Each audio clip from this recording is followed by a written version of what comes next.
શરણ્ય સાવિત્રી પ્રતાપ. હું ધોરણ 9માં ભણું. મારી સ્કૂલનું નામ આર્યકન્યા વિદ્યાલય. ગમે છે નિશાળે જવાનું? શું કરે છે નિશાળે જઈને સમજાય છે કે કેમ સ્કૂલમાં જાય છે? શું કરવા જાય છે? ભણવા જાઉં અને મેડમો જે સમજાવે એ દિમાગમાં લેવું. અત્યારે મારી પરીક્ષા ચાલે એટલે પરીક્ષા સમજાવે. કયા કયા વિષયો છે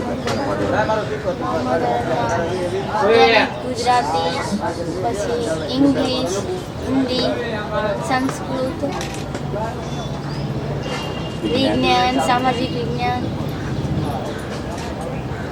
સર્વાંગી શિક્ષક એટલે ઓગાની આવે ને, અને ચિત્રકલા. તને કયો પ્રિય છે તારો વિષય? મને બધા જ વિષય.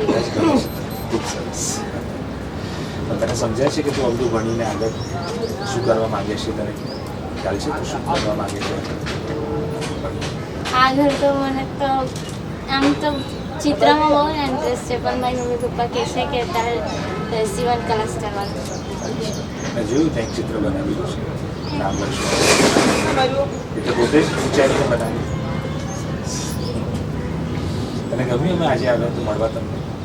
ખાસ મુલાકાત માટે આવ્યા હતા ને? શું સારું લાગ્યું તમને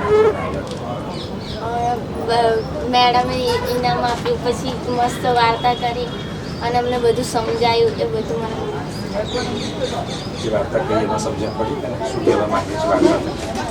શું કહેવા માંગે છે?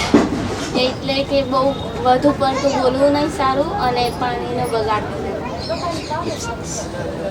આમ તો વાર્તા તો કદાચ પહેલાં સાંભળેલી હશે ને, આવી વાર્તા લપલપ્યો કાચવો, પણ આપણે થોડીક ફેરફાર કરી અંત માટે. પહેલી વાર્તામાં તો પડીને મરી જાય છે એવું હોય છે ને, આપણે શું કર્યું એને થોડીક આગળ વધારીને જીવતો રહ્યો. મરવા નહીં દીધો, શું એને સબક મળી. ભૂલ નહીં કરે તો શું થાય? મૃત્યુ થઈ જાય તમારું. ગમે છે તને આવી બધી વાર્તાઓ સાંભળી? લાગે છે કે હું મોટી થઈ ગઈ છું આ વાર્તા માટે, એવું તને લાગે છે? ગમે છે આ વાર્તાઓ, પ્રાણીઓની વચ્ચે પડતી વાર્તાઓ? તને સમજાય છે કે આ પ્રાણીઓને, પક્ષીઓ થકી બોધ મળે છે, આપણા છોકરાઓને અને મનુષ્યને બોધ મળે છે, એમાંથી શીખવા મળે એવું તને સમજાય છે?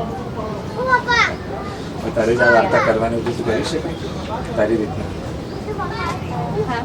હજી કવિતાજીએ તારી રીતના કરી વાર્તા, તારે જ આ વાર્તા કરવાની હતું, કરી શકે?